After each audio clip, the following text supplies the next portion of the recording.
My name is Tess Hunter, and I'm reading pages 11 and 12 out of the Hartmann Guide. Report all incidents to the appropriate person according to the facility policy.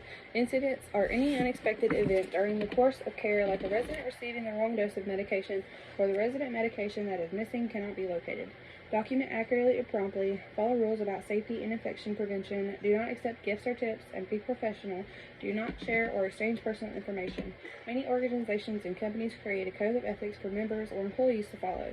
These vary, but generally they focus on promoting proper conduct and high standards of practice.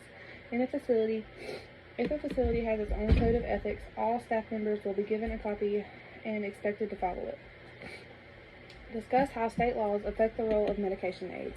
Each state has its own laws regarding how healthcare workers are licensed or certified.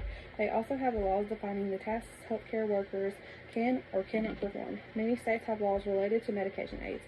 Who is eligible to become a medication aide, the length and type of training a medication aide must have, whether a medication aide must take certification exam, and how the exam is given.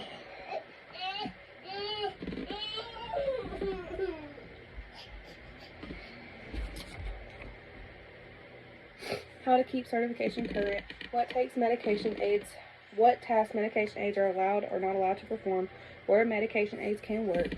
While the details are different, most states share some common rules. All states require that medication aides receive training before they begin working. Most require that medication aides already have experience in healthcare settings, most often as a nursing assistant. Most states only allow MAs to work in long-term care settings or group homes. Residents in these settings are more likely to be medically stable as compared to hospital patients, for example, whose health are often changing. All states require MAs provide medications only under supervision of a licensed healthcare professional. Usually this is a nurse. Medication aides are allowed to administer certain types of medications, such as those given by mouth, those applied to the body surface, and those placed in the ear, eyes, or nose, as long as the medications are not controlled substances.